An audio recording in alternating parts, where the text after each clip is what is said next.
Pour resituer, donc Arthur a fait un master à Lyon en biologie, suivi d'un master en botanique tropicale à Montpellier. Donc, ça fait quelques années qu'il est parmi cette thèse.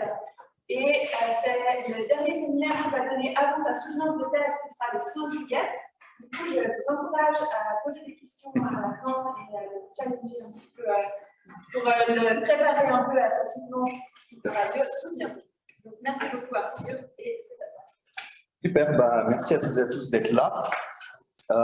Donc, je vais vous présenter ici, en gros, les 2 derniers chapitres de ma thèse. C'est un peu les résultats principaux, on va dire, que j'ai eu pendant mon travail et que je n'avais pas encore présenté ici pendant les séminaires.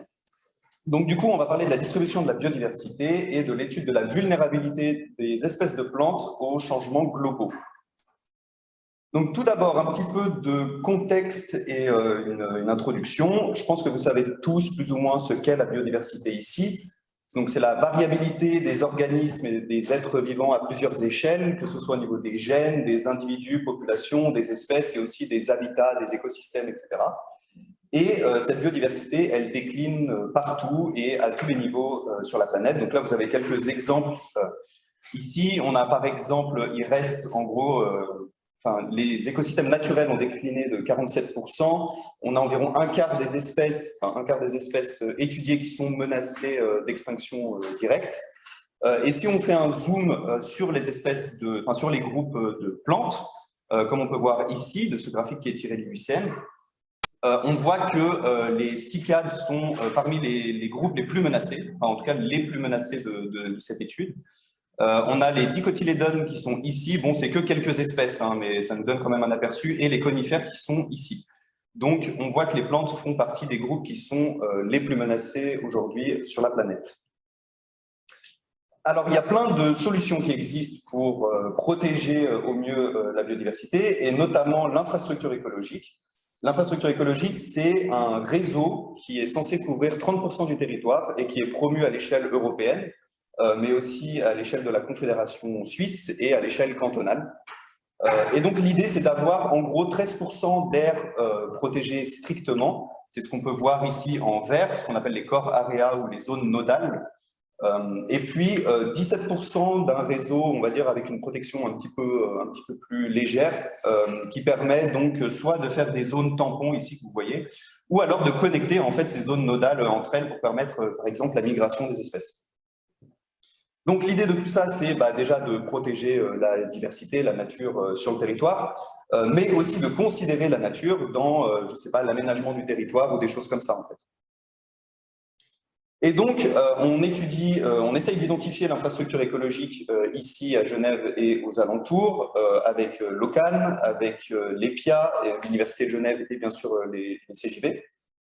Et en gros, notre idée, c'est d'étudier séparément la distribution de la biodiversité, la distribution des services écosystémiques et puis la structure et de la connectivité du milieu. Et du coup, comme vous pouvez vous en douter, moi je travaille plutôt sur l'aspect biodiversité de l'identification de l'infrastructure écologique. Donc, si on retourne sur la biodiversité et sur les menaces globales, en gros, les principales menaces, c'est les changements d'utilisation du sol, donc la destruction, on va dire, d'habitats naturels pour des choses moins naturelles. Et ça, par exemple, on le voit assez bien sur cette image que je vous ai mis ici. Donc ça, c'est Genève en 1984. Et ça, c'est Genève en 2020. Et on voit qu'on a certaines zones comme ici, autour d'Annemasse, qui ont pas mal poussé récemment. Et puis toute la zone de Meyrin, Ferney-Voltaire, Thoiry, ici aussi, qui s'est beaucoup développée. Donc ça, c'est typiquement des changements d'utilisation du sol. On a aussi l'exploitation directe des organismes, le changement climatique, je vais insister un peu plus là-dessus, diverses formes de pollution et puis les espèces exotiques envahissantes. Donc on va faire un petit focus sur le changement climatique maintenant. Donc, je pense que vous savez toutes et tous qu'il y a un changement climatique en cours, évidemment. Mais je voulais juste revenir sur quelques chiffres, et notamment de l'année 2021, l'année dernière, du coup, qui pour nous avait été un petit peu triste, pluvieuse et pas très chaude, on avait l'impression. Pourtant, si vous regardez au niveau annuel, on a quand même des températures qui sont légèrement au-dessus de la moyenne. Mais en fait, si on regarde au niveau global, 2021, c'est la 6e année la plus chaude jamais enregistrée, alors qu'on est dans un phénomène qu'on appelle la Niña, c'est un refroidissement qu'on voit ici très très bien des eaux de surface du Pacifique et qui a tendance en fait à refroidir l'ensemble du climat de la planète. Donc même dans ce contexte-là, on arrive quand même à avoir des années qui sont très chaudes. On est environ à plus 1 degré par rapport aux températures pré-industrielles. 2021 était la 45e année consécutive avec des températures au-dessus de la moyenne du XXe siècle. Donc c'est un peu plus chaud, hein, la moyenne du XXe siècle, que les températures pré-industrielles. Et puis, en gros, les 8 dernières années sont les 8 années les plus chaudes jamais enregistrées. Et puis, 2022 est bien parti pour faire partie de ce record. Parce que, alors je crois que c'était en France, je ne sais pas si en Suisse c'est pareil, mais le mois de mai a été le plus chaud jamais enregistré. Et on a eu, en France en tout cas, je crois 45 jours consécutifs au-dessus de la moyenne mensuelle et qui est totalement inédit. Donc, au niveau de la Suisse, on peut représenter le réchauffement climatique avec ces jolis graphiques. Vous pouvez le faire, le vôtre d'ailleurs, sur le site Your Stripe, ici, avec votre pays ou ville préférée. Et donc, évidemment, quand c'est bleu, c'est plutôt froid, et quand c'est rouge, c'est plus chaud. Donc, on voit clairement qu'il fait de plus en plus chaud. Il y a d'autres manières de représenter ça. Là, on a la Suisse avec les moyennes, enfin l'écart à la moyenne par décennie, et puis on voit que, en gros, plus ça avance, plus c'est chaud. Et puis sinon, on a aussi les classiques graphiques comme ça qui montrent l'écart à la moyenne au niveau national. Donc, le changement climatique, il est déjà en cours et je pense que vous savez aussi qu'il y a des projections de ce changement climatique qui existent pour voir dans le futur, en gros, de combien la température va augmenter en fonction de plusieurs scénarios. Et donc ça, c'est ce que je vous montre ici. Donc, vous avez en rouge des scénarios dits pessimistes où, en gros, on continue sur notre lancée et on ne fait rien de plus et rien de moins de ce qu'on fait jusqu'à maintenant. Et puis, des scénarios très optimistes ici en bleu. Donc là, c'est la température. Hein. Des scénarios très optimistes ici en bleu où, en gros, on réduit nos émissions à partir de demain, on est neutre en 2030 et on développe des technologies qui n'existent pas pour recapturer le carbone de l'atmosphère. Donc, voilà. Et si on regarde, par exemple, où on en est aujourd'hui. Donc ça, c'est une carte de l'Europe qui représente la température moyenne du mois le plus chaud. On s'en fiche un peu, on va dire que c'est la température moyenne de juillet, quoi. Et les zones qui sont en rouge, c'est les zones où il fait plus de 28 degrés en moyenne. En orange, ici, c'est plus de 25. En jaune, c'est plus de 22. En vert, c'est plus de 18. Et en bleu, c'est moins de 18. Donc ça, c'est les températures actuelles. Bon, c'était dans les années 2000, mais on va dire que c'est actuel. Et maintenant, si on regarde à 2050, donc dans 25 ans en gros, pour les scénarios les plus optimistes que je vous ai présentés juste avant, on est quand même à ça en 2050. Hein. Donc on voit qu'il y a de toute façon un réchauffement qui est en cours et qui va continuer même si on devient exemplaire à partir de demain. Et pour les scénarios pessimistes, on est plutôt à ça. Donc, comme on peut prédire en fait comment le climat va potentiellement évoluer en fonction des scénarios, etc., et en fait on peut faire de même avec la distribution des espèces, puisque le climat, c'est un petit peu le facteur clé qui va déterminer la distribution des espèces à grande échelle, en tout cas.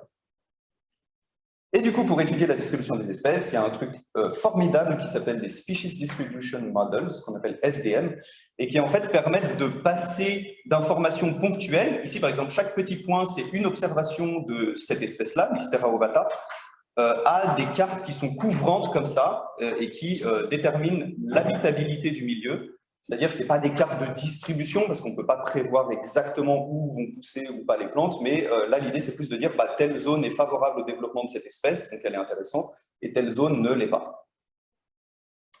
Donc, comment ça fonctionne? Tout d'abord, il faut ce qu'on appelle ces occurrences, donc ces observations des individus sauvages, enfin qui poussent en tout cas dans le territoire. Ensuite, il nous faut ce qu'on appelle des prédicteurs. Les prédicteurs, c'est juste toutes les variables qui peuvent expliquer la distribution des espèces. Ça peut être la température, les précipitations, le type d'habitat, la topographie, le type de sol, enfin bref, tout ce qu'on peut mesurer. Ensuite, on jette tout ça dans le modèle qui va calculer la niche écologique réalisée de l'espèce. En gros, il va regarder les valeurs des prédicteurs pour tous les points d'occurrence des espèces et puis il va dire, bon, cette espèce, elle a l'air de pousser toujours entre 20 et 25 degrés dans tel type de milieu, etc. Donc, comme ça, il peut reconstruire la niche écologique de l'espèce et ensuite projeter ça sur notre territoire. Et du coup, on a cette carte d'habitabilité. Bon, je vais peut-être dire distribution dans la suite de la présentation, mais ce n'est pas vraiment des distributions. Où, en gros, les zones qui sont en vert ici sont favorables au développement de l'espèce et les zones qui sont en rouge sont plutôt défavorables au développement de l'espèce.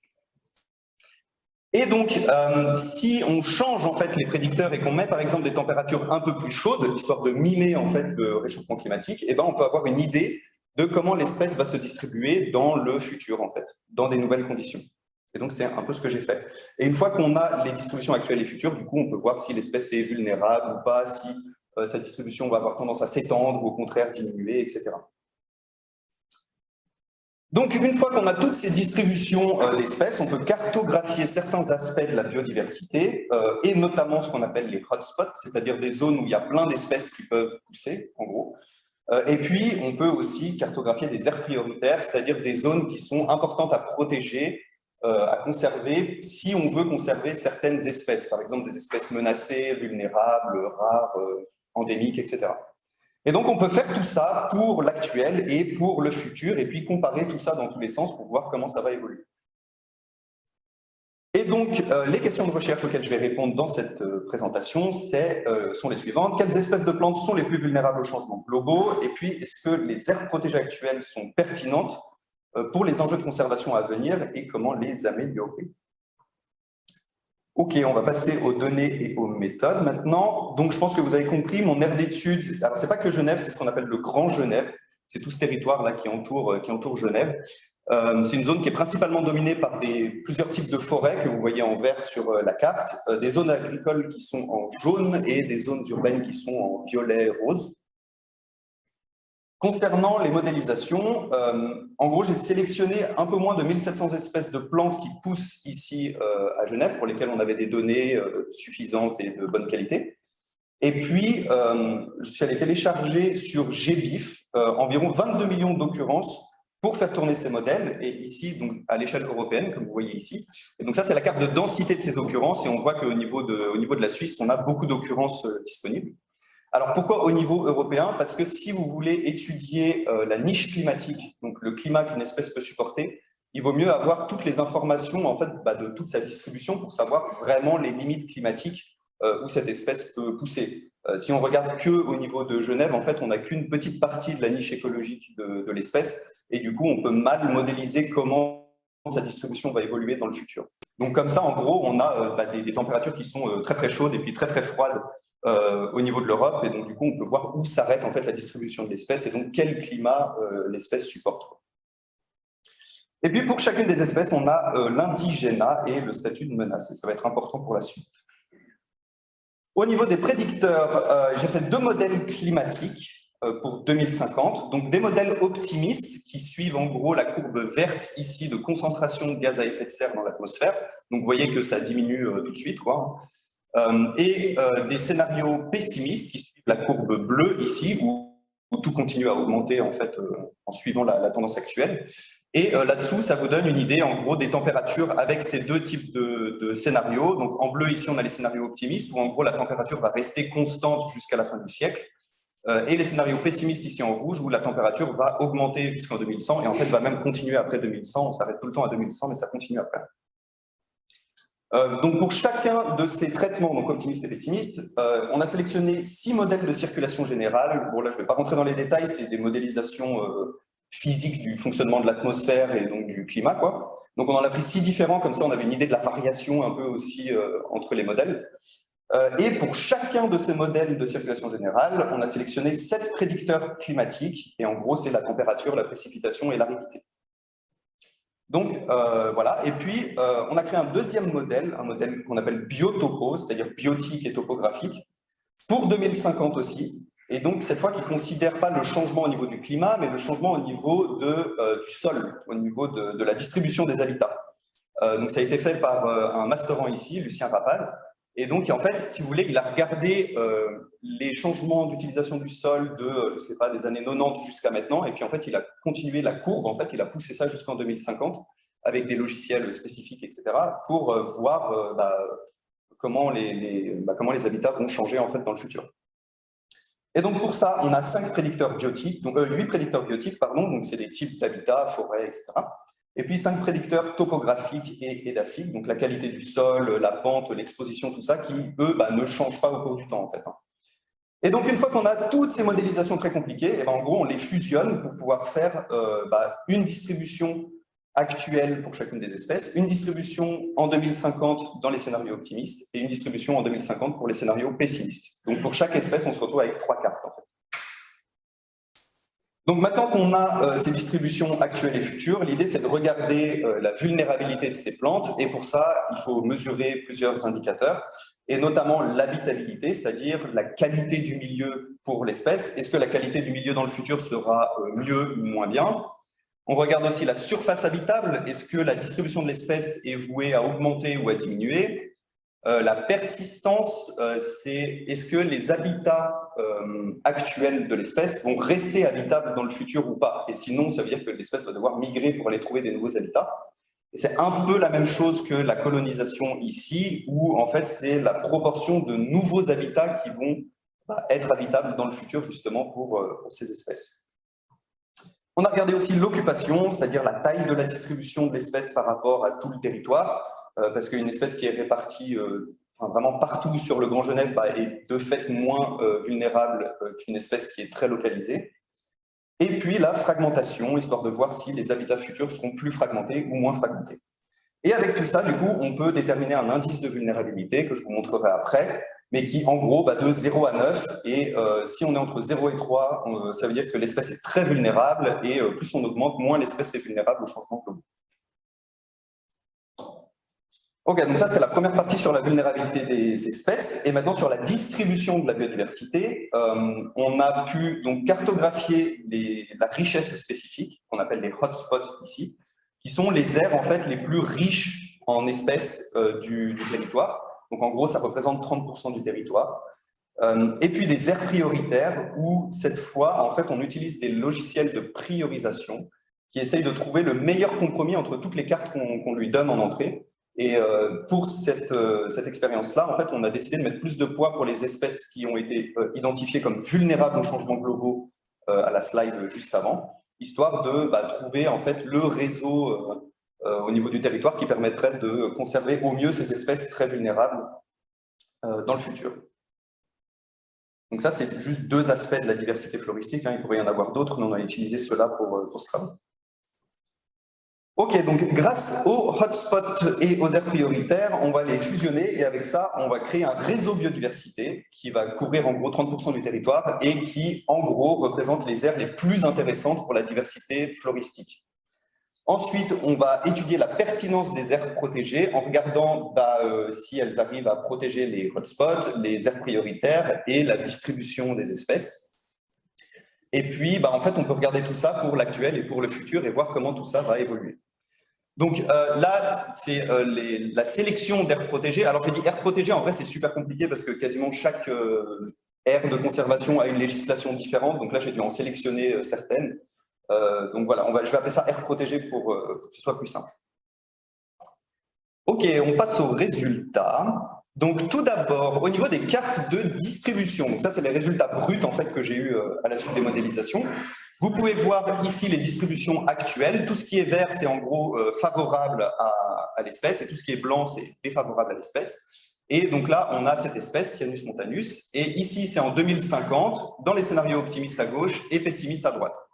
Et ce qu'on voit, c'est que beaucoup d'espèces dites alpines, ou d'altitude en tout cas, vont avoir tendance à avoir une réduction assez drastique de leur distribution, comme on peut très bien voir ici entre la distribution actuelle et future pessimiste.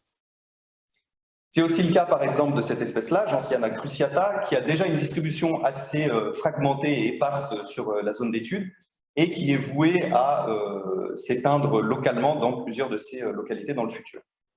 Donc, je vais revenir un petit peu là-dessus plus tard. Donc, les espèces alpines, on a vu qu'il y avait plutôt une distribution qui avait tendance à réduire au cours du temps, mais on a des espèces qui vont en fait y gagner avec le changement climatique, enfin les changements globaux. Et c'est notamment le cas des espèces qui sont méditerranéennes, thermophiles, donc qui aiment la chaleur, la sécheresse, les choses comme ça. Et par exemple, ça, Himantoglossum robertianum, c'est une orchidée qui est arrivée toute seule à Genève, qui a été observée pour la première fois en 2007, si je ne dis pas de bêtises. Et donc, aujourd'hui, on a en gros ces habitats-là qui lui sont favorables, et on voit que dans le futur, c'est quasiment tout le plateau en fait, qui va être favorable à son développement. Mais c'est aussi le cas pour d'autres espèces exotiques qui sont plantées et qui peuvent être problématiques. Dans ce cas-là, c'est Trachycarpus fortunei, qui est une espèce donc envahissante qui est sur liste noire. Et aujourd'hui, donc ces habitats favorables, c'est les zones ici. Alors vous remarquez que c'est surtout les centres urbains parce que c'est surtout une espèce qui est plantée en fait. Et dans le futur, c'est voué à s'étendre un petit peu. Donc, maintenant, je vais vous présenter les résultats concernant la vulnérabilité des espèces de plantes ici sur le territoire. Alors là, vous avez un petit graphique. La zone en rouge ici montre les espèces qui sont vulnérables. Au milieu, en bleu, c'est des résultats qui sont un peu mixtes, difficiles à interpréter. Et au niveau du vert, c'est des espèces qui sont plutôt résilientes. Et en fait, quand on regarde la vulnérabilité des espèces en fonction du statut de liste rouge, en fonction des menaces en fait, des plantes, on se rend compte qu'il n'y a rien de significatif en fait. Donc là, il n'y a aucune différence entre les espèces qui sont, on va dire, en bonne santé ici sur la gauche du graphique et les espèces qui sont extrêmement menacées sur la droite. Puisque si vous regardez, dans les espèces en danger critique d'extinction, on en a qui vont bénéficier en fait des changements globaux, puis on en a d'autres qui vont être vulnérables. Donc c'est intéressant, je pense que ça mériterait d'être creusé un peu plus. Ça veut dire que le statut en fait actuel des populations n'est pas forcément un bon indicateur pour la vulnérabilité des espèces aux changements globaux à venir en fait. Maintenant, si on regarde ces mêmes petits graphiques, mais en fonction de l'indigénat, donc en fonction de l'origine, on va dire, des espèces, en haut, on a les scénarios optimistes, en bas, pessimistes. Sur la gauche, ici, vous avez les espèces indigènes, donc les espèces natives qui viennent d'ici. Au milieu, les espèces archéophytes, qui sont des espèces exotiques, mais qui sont arrivées ici il y a très longtemps, donc qui sont plutôt en équilibre en fait, avec la diversité locale. Et puis les espèces exotiques, aussi appelées les néophytes, qui sont arrivées plus récemment et qui sont pour la grande majorité plantées. Et donc ce qu'on voit ici, c'est que les espèces indigènes ici sont beaucoup plus vulnérables, et c'est très significatif, que les espèces archéophytes ou que les espèces exotiques. Et c'est le cas dans les scénarios optimistes et dans les scénarios pessimistes. Et en fait, on a même des différences significatives de vulnérabilité entre les scénarios optimistes et les scénarios pessimistes. C'est-à-dire que pour les espèces indigènes, ça va être pire dans les scénarios pessimistes, alors que pour les archéophytes et les exotiques, ça va être mieux pour elles, en moyenne, dans les scénarios pessimistes. Donc voilà, on a des espèces indigènes qui sont plus vulnérables, des espèces exotiques qui sont plus résilientes et qui vont même, en moyenne, bénéficier des changements globaux. Maintenant, si on regarde plus en détail, toutes les espèces qui sont vulnérables, on se rend compte que ce soit pour les scénarios optimistes ou pessimistes, la très grande, l'écrasante majorité des espèces considérées comme vulnérables sont des espèces indigènes, on en a 577 ici, et puis on voit que dans les scénarios pessimistes, on a beaucoup plus d'espèces indigènes qui passent du côté vulnérable, et on a moins d'espèces exotiques, puisque la majorité d'entre elles en fait, vont bénéficier des changements globaux. Donc, on a beaucoup plus d'espèces indigènes dans le jeu de données, donc on pourrait dire que c'est un petit peu biaisé, mais en fait, si on regarde par rapport à l'ensemble des espèces indigènes qu'il y a dans le jeu de données, on voit que dans les scénarios pessimistes, on en a quand même plus de la moitié qui sont vulnérables, alors que c'est une fraction bien plus petite pour les espèces archéophytes et exotiques.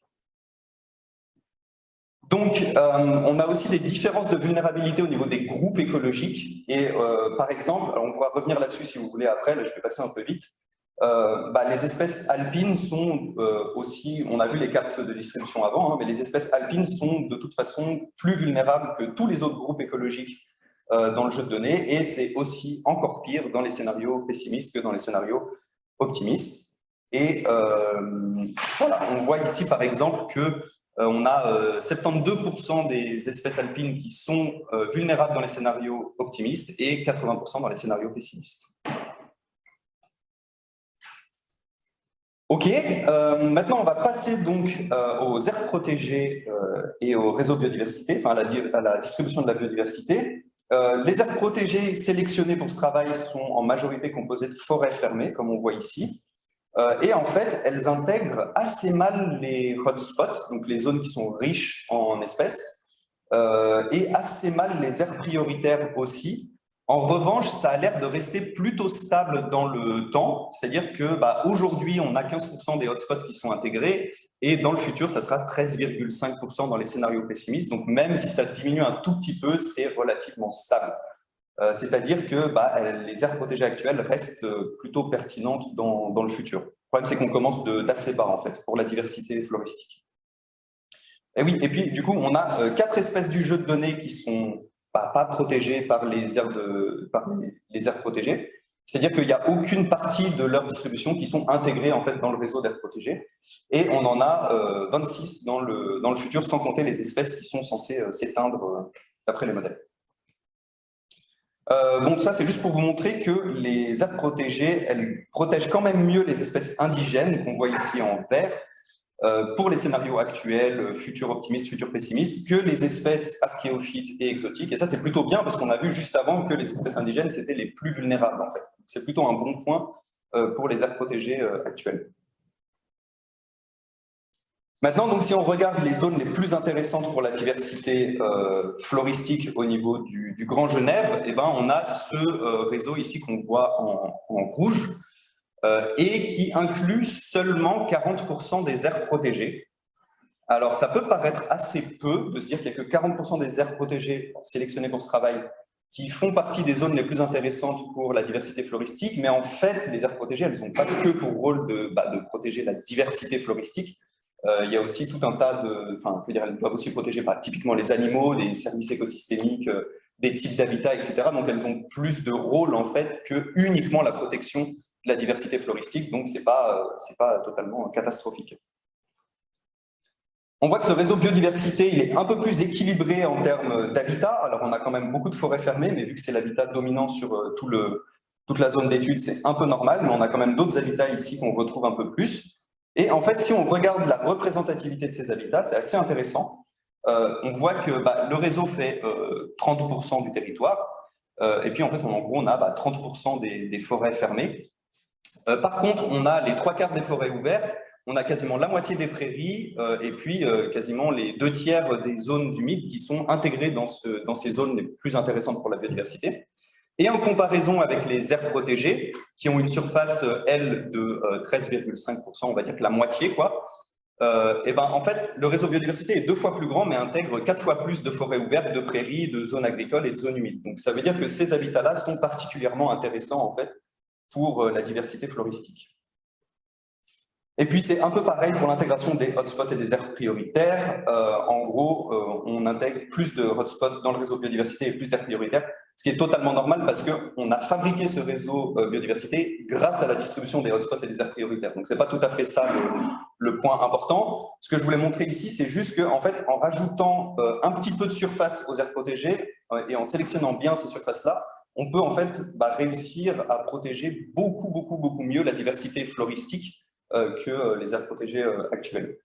Parce que vous voyez qu'avec un réseau juste 2 fois plus grand, on a 5 fois et demi fois plus de hotspots, 4 fois plus d'aires prioritaires. Et surtout, ce réseau biodiversité, dans le futur, il n'y a aucune espèce qui n'est pas protégée en fait, par ce réseau-là. Et il protège aussi mieux les espèces indigènes que les espèces exotiques et archéophytes, c'est-à-dire plutôt un bon point. Ok, j'arrive à la fin. Alors, ça faisait beaucoup d'informations d'un coup, mais je vais tout vous résumer pour que vous ayez des idées claires. D'abord, je vais répondre aux questions de recherche. Donc, quelles espèces de plantes sont les plus vulnérables aux changements globaux? On a vu que les espèces indigènes étaient plus vulnérables que les espèces exotiques. Et ça se voit très bien sur ces résultats-là. Et que c'est encore pire dans les scénarios pessimistes. Et on a vu aussi que les espèces alpines étaient plus vulnérables. Et donc ça s'explique assez facilement parce que, en tout cas sur l'aire d'étude, on a peu de montagnes qui montent très haut en altitude. Donc évidemment, les espèces alpines vont pas pouvoir, enfin les espèces d'altitude, vont pas pouvoir migrer en altitude pour aller chercher des nouveaux habitats parce que dans l'aire d'étude, on n'en a juste pas en fait. Mais ça ne veut pas dire qu'elles ne peuvent pas aller plus loin dans l'arc alpin pour coloniser des nouveaux habitats. Donc ce n'est pas forcément catastrophique, mais il y a quand même quelques mais. Déjà, ce n'est pas dit qu'ailleurs, ça ne se comporte pas à peu près de la même manière que dans cette étude-là. Ce n'est pas dit qu'elles arrivent à coloniser des nouveaux habitats, parce qu'avec la fragmentation des zones naturelles et puis la vitesse du changement de la température, ce n'est pas dit en fait, qu'elles arrivent tout simplement à suivre. Et puis en fait, de fait, les espèces alpines sont de toute façon plus vulnérables, parce que même si elles migrent en altitude, vu la forme des montagnes qui est toujours une forme un peu conique comme ça, et plus elles migrent, moins elles ont d'habitat disponible de toute façon. Plus la surface habitable pour elles va de toute façon diminuer. Donc elles sont de toute façon plus vulnérables aux changements globaux que les espèces, que d'autres groupes écologiques. Et puis, les aires protégées actuelles sont-elles pertinentes pour les enjeux de conservation à venir? Oui, mais ça dépend. On a vu qu'elles ne perdaient pas en efficacité dans le futur. Donc, ça veut dire qu'elles vont rester à peu près au même niveau, même avec les changements globaux. Elles protègent davantage les espèces indigènes, ce qui est plutôt un bon point parce que c'est les espèces les plus vulnérables. Et par contre, on a vu qu'elle protégeait mal la diversité floristique parce qu'on a finalement peu des zones très intéressantes pour la diversité floristique qui sont intégrées dans les aires protégées actuelles. Et donc, comment les améliorer? Eh ben, déjà en commençant par augmenter leur surface. Comme je vous ai dit, en intégrant juste quelques pourcentages du territoire en plus, on peut réussir à intégrer beaucoup plus la diversité floristique et la distribution des espèces. Et aussi avec une meilleure intégration des habitats qui sont rares et riches. Et puis tout ça, c'est un petit peu en fait le rôle de l'infrastructure écologique qu'on est en train d'identifier. Donc les points importants qu'il faut retenir, le climat va changer même si on devient exemplaire tous ensemble demain, comme on avait vu sur ces cartes ici. Il faudra s'y adapter et il y aura de toute façon des impacts sur la distribution de la biodiversité. S'il y a un résultat dont je suis sûr de toute ma thèse, c'est ça, c'est que de toute façon ça va bouger, en bien ou en mal, mais de toute façon ça va bouger dans les années à venir, puisque le climat c'est le principal moteur, comme je vous ai dit au début, de la distribution des espèces. Donc évidemment, si le climat bouge, tout le reste va bouger pour suivre le climat. Enfin, aussi, les impacts, on a vu, sont exacerbés avec les scénarios pessimistes. Donc, c'est-à-dire que si on a des espèces qui y gagnent, elles vont y gagner encore plus dans les scénarios pessimistes. Si on a des espèces qui y perdent, elles vont y perdre encore plus. Mais si ce n'était pas que pour la diversité floristique, il faut de toute façon baisser nos émissions. Et je vous invite pour ça à lire le deuxième volet du rapport du GIEC qui est sorti il y a quelques semaines maintenant, et qui parle justement des impacts du changement climatique, mais sur nos sociétés à nous, parce qu'il n'y a pas que la diversité floristique dans la vie. Les espèces exotiques et thermophiles sont mieux adaptées aux futures conditions et vont donc bénéficier de ces changements au détriment des espèces indigènes et plus particulièrement des plantes alpines, comme on a vu juste avant. Le niveau de menace actuel des espèces n'est pas un bon indicateur de leur vulnérabilité pour les changements globaux à venir. Et comme je vous ai dit, ça, je pense que ça mériterait d'être creusé parce que je trouve que c'est assez intéressant. Et puis, il faut améliorer, connecter et agrandir le réseau d'aires protégées pour augmenter la résilience des espèces et mieux protéger la diversité floristique. Et c'est là tout l'intérêt de l'identification de l'infrastructure écologique. Voilà, merci beaucoup pour votre attention.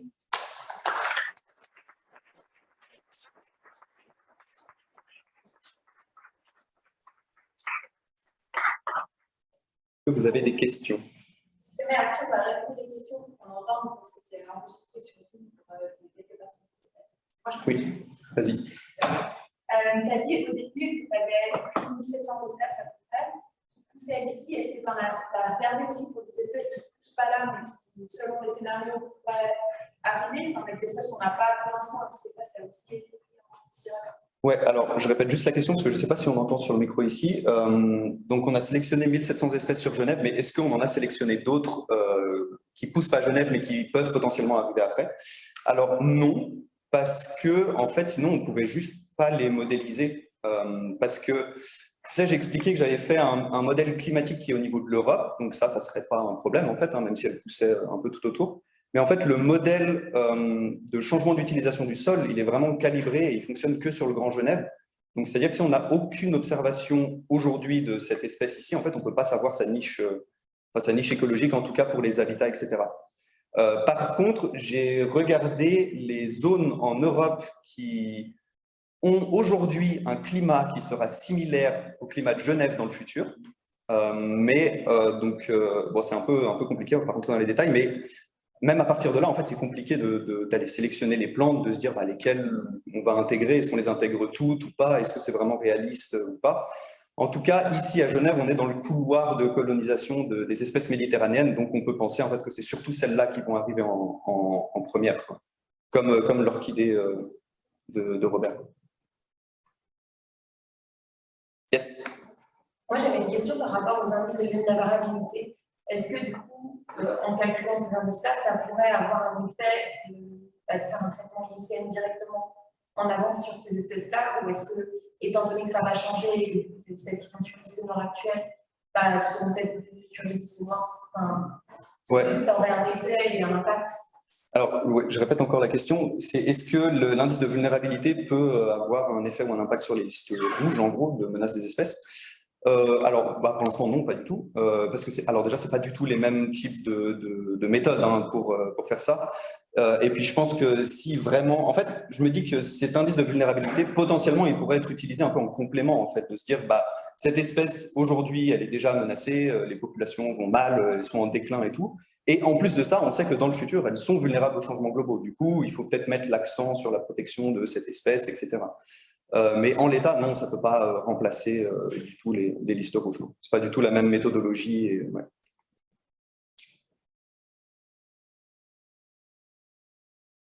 Ouais.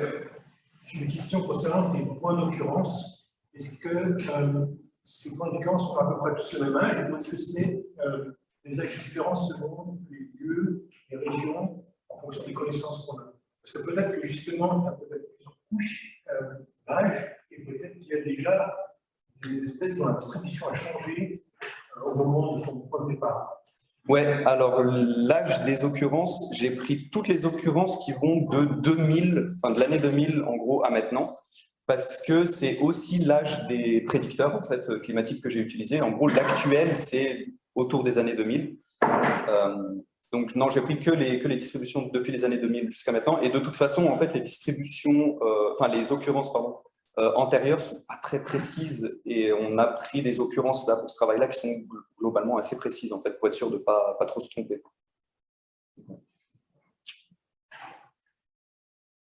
Vas-y. Du coup, quand tu évalues la vulnérabilité des espèces menacées, tu es basé sur quoi comme statut de menace? Ouais, alors le statut de menace que j'ai utilisé pour les espèces, vu qu'il y en a plein, vu que je travaille au Grand Genève, j'ai pris le pire en fait. Entre Genève, Rhône-Alpes et puis je ne sais pas si c'est Franche-Comté ou quelque chose comme ça. J'ai pris en fait, on avait les trois et puis à chaque fois j'ai pris le pire pour être sûr de ne pas surinterpréter. Et ouais, c'est compliqué. Enfin, je sais que vous avez galéré avec ça aussi. C'est difficile de savoir. Le 2006 et puis Rhône-Alpes, ça qui est sorti en 2016 ou 2017. Je ne sais plus exactement quand elles sont sorties. Non, je ne sais plus. Ouais, c'est ça. Enfin, j'ai pas pris la toute dernière de Genève, la question. Ouais. Je n'avais pas encore les données. Je me demandais s'il y avait un mail aussi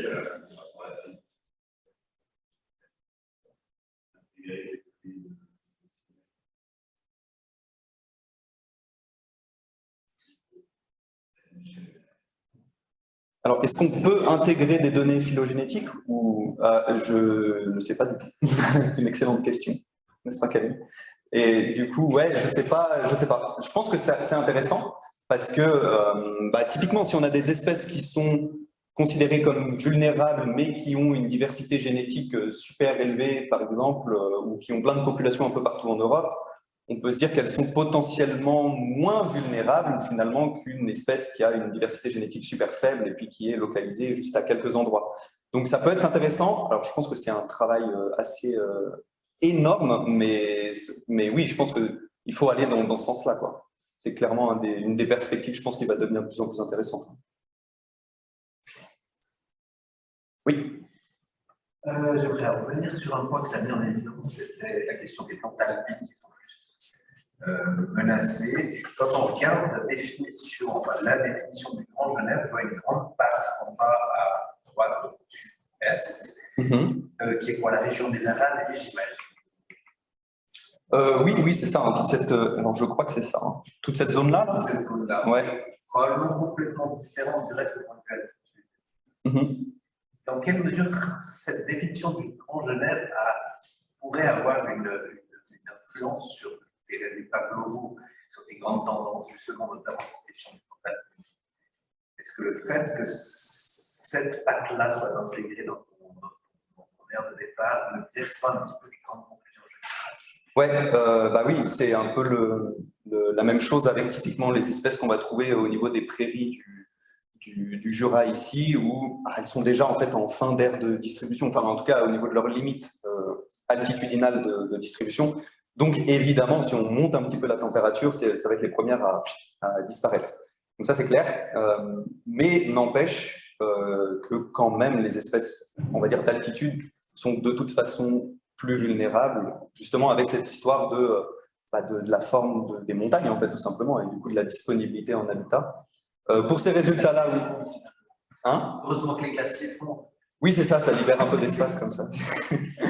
Non, mais du coup, ces résultats-là, bon là, voilà, l'idée c'était d'étudier ça à l'échelle du Grand Genève aussi. Et puis, on peut aussi se poser la question, est-ce que ça ne nous importe pas de perdre localement certaines de ces espèces, quoi. Après, c'est une autre question. Oui. Elle est définie comment, en fait, la guerre du Grand Genève? C'est une définition qui est, j'imagine, en partie basée sur la géographie, mais aussi c'est quoi? Ouais. Alors, je crois que c'est c'est pas des communes, même, c'est des communautés de communes qui décident ou pas de rejoindre, en fait, le Grand Genève, et puis ils ont tout un tas de projets communs, ils ont des financements communs pour faire des choses, mais c'est surtout, en fait, c'est juste l'aire d'influence de Genève en France, quoi, en gros. Bon, il y a un petit bout du canton de Vaud aussi au sommet. Oui. J'imagine que ton travail à terme, il y a pour but d'augmenter la taille des aires protégées. C'est là tu montres une certaine, décalage en fait entre ce qui peut-être est protégé actuellement et ce qui devrait l'être. Est-ce que ça sera utilisé comme outil en fait voilà, au niveau du Grand Genève, au niveau du petit? Ouais, alors, bon, moi, mon but personnellement, c'est pas forcément d'augmenter les aires protégées, mais en fait, oui, ce travail, vu qu'il participe, il fait partie en fait de l'identification. Ouais, c'est ça. Il fait partie en fait de ce travail d'identification de l'infrastructure écologique, qui bosse avec l'OCAN justement, dont l'OCAN est aussi acteur. L'idée, c'est justement d'identifier cette infrastructure écologique et donc à terme, oui, de mieux connecter, ou en tout cas d'identifier les zones les plus importantes qu'il ne faudrait peut-être pas casser pour pas faire encore plus décliner, on va dire, la diversité locale. Mais cette infrastructure écologique, ce n'est pas que la distribution de la biodiversité, et encore, moi je parle de distribution de la biodiversité, mais c'est que les plantes, il y a encore les animaux, et puis il y a tout le reste aussi qui est important, quoi, les services écosystémiques, la connectivité. On peut très bien décider davantage de conserver une zone qui est pas très riche, mais qui est par exemple super importante pour connecter deux patchs de forêt ou de zones naturelles. Donc voilà, ça rentre aussi tout ça en compte. Là, moi, je regarde juste tout ça avec le prisme juste de la diversité floristique, mais après, il y a plein d'autres choses qui rentrent en compte. Ouais. Donc, mon travail qui est basé sur niche écologique, qui est projeté en disant que c'est la mer. Est-ce qu'on a, c'est à fuir, avec la recherche des études qui permettaient d'évaluer l'adaptation de certaines espèces à de nouvelles niches écologiques, et donc qui vont mettre un peu aussi en perspective. Ouais, alors ça c'est une super question. Est-ce que, en gros, est-ce que les espèces sont capables de s'adapter au changement en fait, et donc de changer leur niche écologique? On ne sait pas trop. Alors il semblerait que oui. Alors chez les plantes, je ne crois pas que ça a été trop montré, mais chez d'autres espèces, je ne sais plus ce que c'était, chez peut-être des insectes ou je ne sais pas quoi, ils ont montré qu'ils pouvaient s'adapter, ou en tout cas phénotypiquement juste tirer un petit peu sur les côtés comme ça pour voilà. Après, vu la vitesse du réchauffement, ça paraît quand même assez peu probable que la majorité des espèces puissent s'adapter. Après, qu'on ait localement des formes d'adaptation dans le futur, je pense que ça va arriver. Mais de ce que j'ai lu, en tout cas, moi je ne l'ai pas pris en compte ça. En gros, c'est le principe d'étudier la distribution future des espèces, c'est un des dogmes, en gros, c'est de dire, bon, on admet que la niche écologique va être la même, sinon c'est même plus possible, quoi. Mais je pense, et d'après ce que j'ai pu lire, que c'est un peu trop rapide pour qu'on puisse vraiment voir des adaptations, surtout qu'on a pas mal d'espèces de plantes qui ne font pas des générations toutes les années, par exemple, des nouvelles générations. Donc voilà, alors qu'après, il y en a quelques-unes qui arrivent, pourquoi pas, hein, mais ça paraît plutôt être c'est pas la règle, quoi. Ouais. Il y a peut-être un biais, c'est avoir pris en compte la concurrence entre les espèces dans la modélisation, parce que tu peux avoir une espèce qui disparaît et qui ouvre la place à d'autres. Ouais, tout à fait. Toutes les interactions en fait entre les espèces, c'est un truc majeur pour la distribution, en tout cas qui explique la distribution très très très locale des espèces. Et c'est un truc majeur et qui est quasiment impossible à prendre en compte en fait dans les modélisations. Et c'est pour ça qu'au début je vous disais, je vais parler de distribution. En réalité, c'est pas vraiment la distribution, c'est plus la qualité des habitats pour une espèce donnée en fait. Et justement, en fait, si potentiellement elle a la place de venir s'y installer, peut-être qu'elle elle va y aller. Donc, mais oui, les interactions biotiques, c'est le truc le plus important pour expliquer très, très, très localement la présence ou pas d'une espèce, en fait. Oui. Tu as justement dit que tu modélisais une niche écologique réalisée. Et ça, c'est vraiment bien parce que ce n'est pas forcément la théorie de l'espèce. La réalisée, c'est justement en interaction avec tous ces jeux d'interaction. Si ces jeux d'interaction changent, l'espèce peut avoir la possibilité de conquérir d'autres espaces, d'autres milieux qu'elle n'avait pas l'opportunité d'occuper avant, sans forcément s'adapter. Mais c'est vrai que c'est impossible. Oui, c'est ça. C'est ça, vu qu'en fait, à partir du moment où on relève des observations sur le terrain, on part du principe qu'on est sur une niche écologique réalisée, où il y a déjà les compétitions qui rentrent en compte entre les espèces, et que donc si elle arrive à pousser à cet endroit-là avec ses conditions environnementales, ça veut dire qu'elle pourrait potentiellement le faire ailleurs.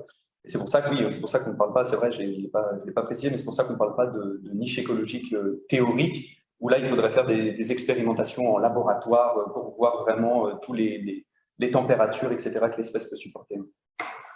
Mathieu, je crois que tu avais une question. Merci pour ta présentation. Tu as défini des habitats très grossièrement, grand type. Est-ce que tu as aussi un peu regardé plus en détail certains types d'habitats comme la prairie sèche, qui pourraient, si on pense que ça va être plus chaud, être favorisés ou... Ouais, alors en fait, oui, c'était un peu en fait le chapitre précédent dans ma thèse où justement je regardais la qualité des modèles en fonction du nombre d'habitats qu'on considère et du coup de leur précision en fait.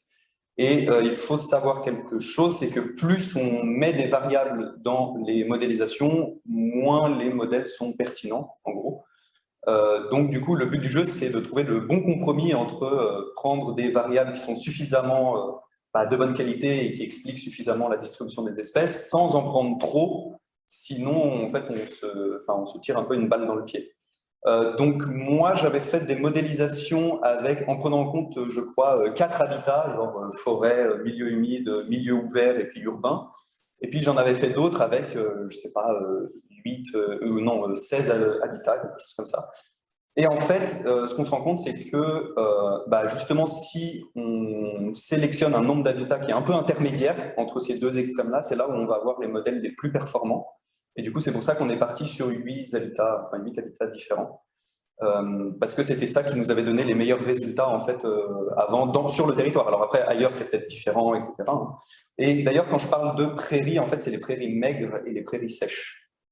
C'est les deux fusionnés, ce qu'on a appelé prairies naturelles. Ouais. Les cartes que tu as produites, là, on les utilise du coup pour l'identification de l'infrastructure écologique.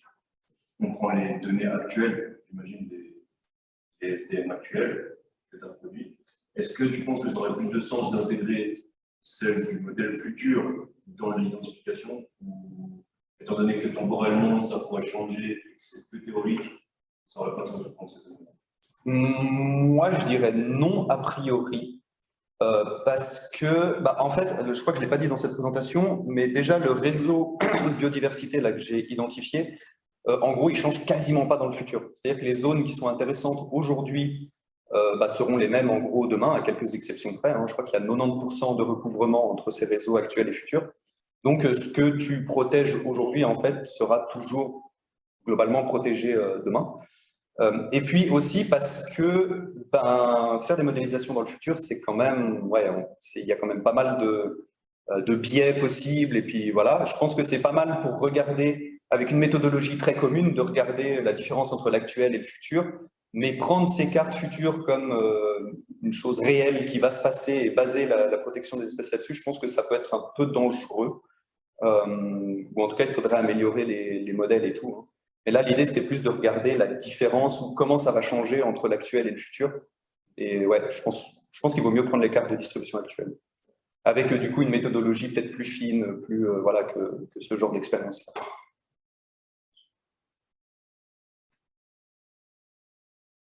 Oui, vous avez tout. Ouais. Une question, c'est la résolution de ton travail, là, c'est quoi? Ah, excellente question. Alors, au niveau du Grand Genève, c'est 25 mètres. Donc, c'est plutôt fin, quoi. Par contre, pour les modèles climatiques, vu qu'ils sont faits à l'échelle de l'Europe, c'est un peu plus large. C'est, je crois, 30 secondes, tu sais, d'arc de cercle, de machin. Donc, c'est en gros quelques centaines de mètres en latitude et en latitude et en longitude. Mais bon, ça c'est moins grave parce que le climat en fait il change pas au niveau européen, il va pas changer très très vite, enfin tous les mètres on va dire. Par contre, pour les modèles d'habitat, c'était vachement plus intéressant pour nous d'avoir des données très précises parce que là, à 25 mètres près, on peut vraiment avoir des habitats différents. Ouais, voilà. C'est plutôt un commentaire concernant la présentation des résultats sur la vulnérabilité des espèces natives et des espèces invasives. Où tu dis que c'est hautement significatif. Mais ça ne se voit pas bien dans ta figure. Parce que les intervalles de confiance sont recouvrent beaucoup. Oui. Donc c'est plutôt un commentaire là-dessus. Quelle méthode tu as utilisée pour faire cette statistique? Et puis attention à que ça se voit vraiment la représentation. Ouais, bah, j'ai fait une comparaison de moyenne, en fait, de moyenne de la vulnérabilité pour chaque groupe entre eux, en fait. Ouais. Entre chaque... Ouais, alors, c'est pas les espèces invasives, hein, mais les espèces exotiques. Mais oui, c'était juste un... Mais représenter comme ça, oui. Attention, ça attire la question, l'attention des spécialistes. Ouais. Ok, merci. Alors, elle est très très grande, donc c'est intéressant.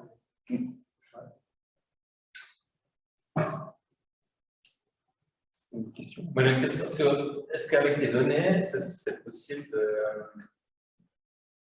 d'avoir vraiment la distribution future de toutes cette espèce, de retracer un peu l'évolution des communautés, des associations sociologiques par exemple. Est-ce qu'on pourrait voir, est-ce qu'on va garder les mêmes associations, communautés qu'on connaît actuellement? Est-ce qu'elles vont être les mêmes? C'est une très bonne question. Comment tout ça va changer? Parce que je pense que les communautés vont changer aussi. Les espèces ne vont pas toutes changer synchrone exactement la même chose. Donc finalement, le brassard, les communautés vont aussi. On peut s'attendre quand même, enfin là je réfléchis en regardant un peu le prisme de comment fonctionnent les modélisations, on peut s'attendre quand même à ce que ça se suive un petit peu, vu qu'ils poussent dans les mêmes conditions en fait de base. Mais ce type de modélisation-là n'est pas très pertinent pour étudier les communautés. Il y a des modélisations vraiment spécifiques pour étudier la distribution de plusieurs espèces ensemble, etc. Et ça, je les ai pas fait, quoi. Mais ça existe et je pense qu'avec ces résultats-là, on ne peut pas trop répondre à ce genre de questions. Je peux rebondir sur la question de la niche écologique. L'évolution de la niche écologique, c'est souvent un trait dans la littérature qui évolue très lentement, qui est très conservé génétiquement. Ça va. C'est pas quelque chose qui est considéré comme très rapide et qui a ce pas de temps minime. J'ai l'évolution. Ouais. Et puis sinon, l'intégration de la phylogénie, des données phylogénétiques, ça peut se faire, il y a des indices qui s'appellent EDGE, qui combinent les critères IUCN et puis une diversité, on peut représenter l'espèce en termes d'évolution. Et puis on combine ces deux dans un critère, voilà, il y a ces deux aspects, IUCN et phylogénétique. Ça existe aussi, tu peux regarder un peu. Ouais, ça se fait beaucoup pour les grands mammifères, pour la faune, l'espèce climatique, puis on combine le degré de menace, mais aussi l'évolution qu'ils représentent si on les met. Ok. Ben, je n'avais pas entendu parler. Merci.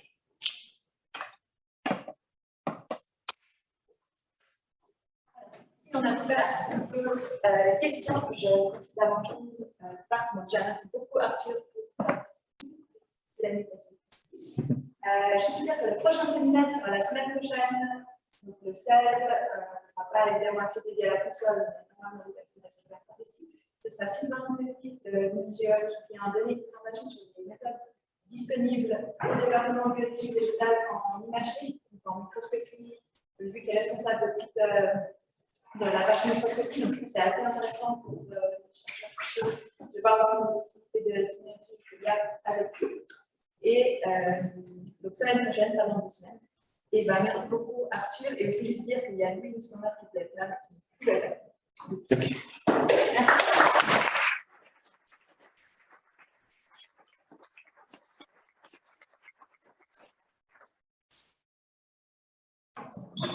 Si vous voulez, il y a vendredi prochain, il y a le barbecue de Pêche qui est organisé. Donc, on va vous rappeler pour les personnes du département de Pêche. Et du coup,